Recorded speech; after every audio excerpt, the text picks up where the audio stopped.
This week on the New Leadership Normal, you can't manage change. You can't manage change, but you can lead through change. I use the words change leadership rather than change management or organizational change management, OCM. Of course, it's semantics, but the words are important indicators of our mindset and our actions. So much that's written and taught about change is mired in academic theory, and those of us that actually work for a living rebel against that. We ask for forms and tools. We want something practical to get the job done. Clients always ask us for change forms, templates, systems. Well, of course we have that. Change Project Management, the next step, our system for leading change, is filled with forms and templates. The system builds tasks in your project plan. It's very practical, but there's much more to successful change leadership than that. Somewhere in the middle is a balance that incorporates mindset and solid principles tightly linked to the detailed tasks of change. Here's a quick example of what I mean. One crucial change leadership principle is to identify the validity buried in an instance of resistance. People don't always resist well, and the value is sometimes buried in there.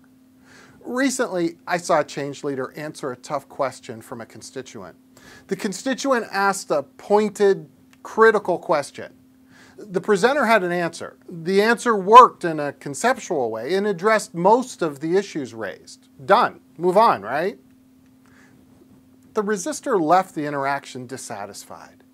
One component of their question was very valid. They were right. There was a gap.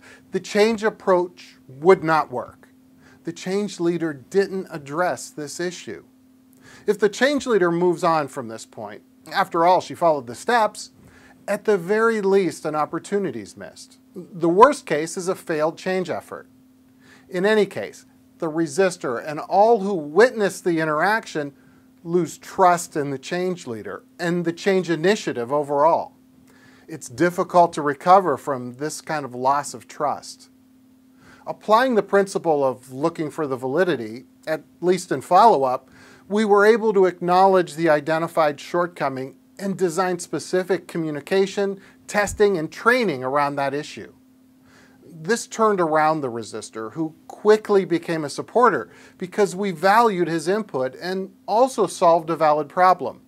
And importantly, bringing along hundreds of others. To have this type of impact in your organization requires leadership skills, not just following a task-oriented approach and completing some fill-in-the-blank process steps.